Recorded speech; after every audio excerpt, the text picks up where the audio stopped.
अरहतो सम्मा संबुद्धस्स। बुद्ध धम्म संघ को वंदना करते हुए, परम पूज्य बड़े बंते जी को वंदना करते हुए और सभी उपासक उपासिकाओं को मंगल मैत्री करते हुए आज के धम्मदेशना में सभी का स्वागत है। आज हम लोग एक विशेष टॉपिक के ऊपर चर्चा करेंगे। सील पालन करने से सुख। इसके बारे में भगवान बुद्ध इस सूत्र में बहुत ही सुंदर से बताते हैं। इस सूत्र का नाम है सुखपत्थान सूत्र। इस सूत्र में भगवान बताते हैं कि भिक्षुओं, अगर कोई व्यक्ति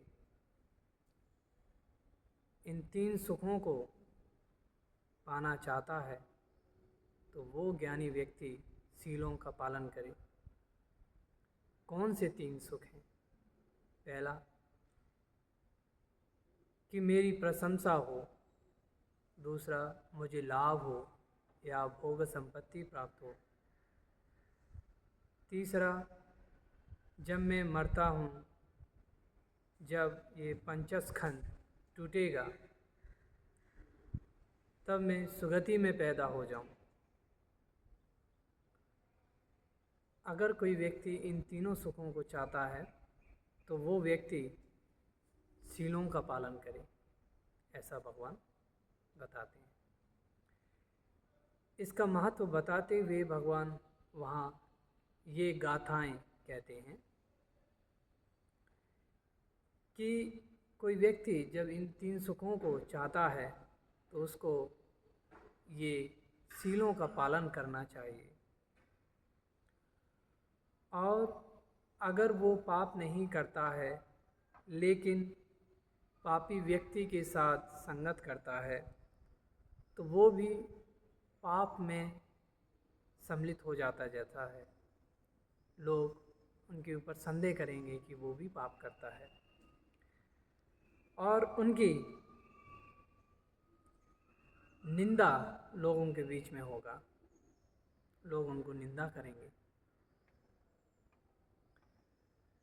जैसे वो मित्रता करते हैं और जिन लोगों के साथ वो सेवन करते हैं, संगत करते हैं,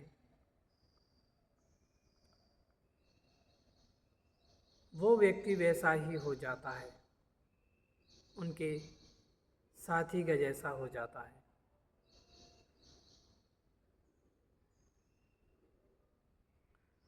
जो सेवन करते हैं, संगत करते हैं और जो संगत कर लिए हैं,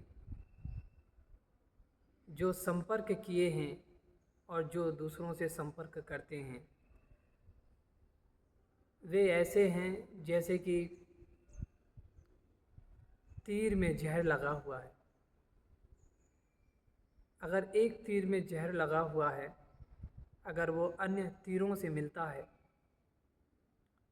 जो अभी तक जहर से प्रदूषित नहीं हुआ है,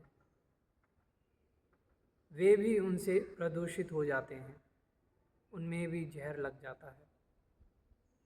तो एक ज्ञानी पुरुष को इस तरह भय देखना चाहिए। इस तरह भय देखते हुए वो अज्ञानी व्यक्ति के साथ संगत नहीं करना चाहिए, मूर्ख के साथ संगत नहीं करना चाहिए। वो ऐसा ही है जैसे कि एक तीर में जहर लगा हुआ है, जहर से प्रदूषित है और अन्य तीरों में भी जहर लग सकता है जिनमें अभी तक जहर नहीं लगा। तो एक व्यक्ति एक मूर्ख व्यक्ति को प्रदूषित जैसा समझना चाहिए, जिसमें जहर लगा हुआ है, प्रदूषित तीर का जैसा है। ठीक इसी तरीके से भगवान दूसरा उदाहरण देते हैं। यहाँ इस तरीके से भगवान कहते हैं कि वो व्यक्ति मूर्ख की संगत नहीं करना चाहिए। आगे भगवान बताते हैं, जैसे कि सड़ी हुई मछली घास में एक व्यक्ति ने लपेट दिया, उस घास से भी दुर्गंध आने लगती है। वो ऐसा है जैसे कि मूर्ख के साथ संगत। और एक व्यक्ति जिसने फूलों को, तगरा फूल को पत्तों के साथ लपेटता है और उन पत्तों से भी सुगंध आती है, वो ऐसा है जैसे कि ज्ञानी व्यक्ति के साथ संगत करना। अज्ञानी लोग नरक ले जाते हैं और ज्ञानी लोग स्वर्ग ले जाते हैं। तो ये पत्तों का उदाहरण समझते हुए, इन पत्तों का उदाहरण समझते हुए कि सड़ी हुई मछली को अगर घास में बांधते हैं तो वो घास भी दुर्गंधित हो जाती है, उससे भी बदबू आती है। और तगरा फूल को पत्तों से बांधते हैं तो उनसे सुगंध आने लगती है।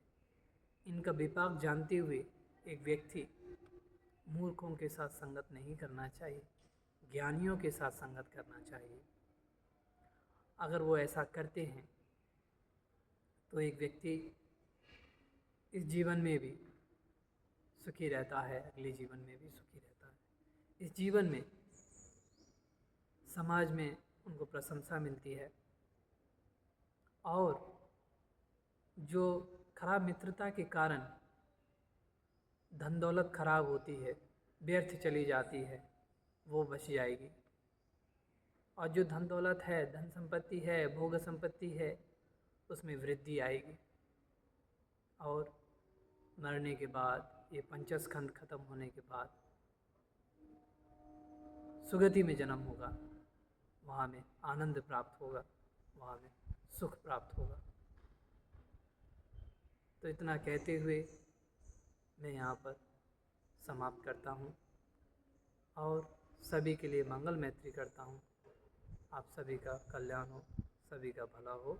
भवतु सब्ब मंगलं, रक्षन्तु सब्ब देवता, सब्ब बुद्धानुभावेन, सब्ब धम्मानुभावेन, सब्ब संघानुभावेन, सदा सुखी भवन्तु ते। साधु साधु साधु।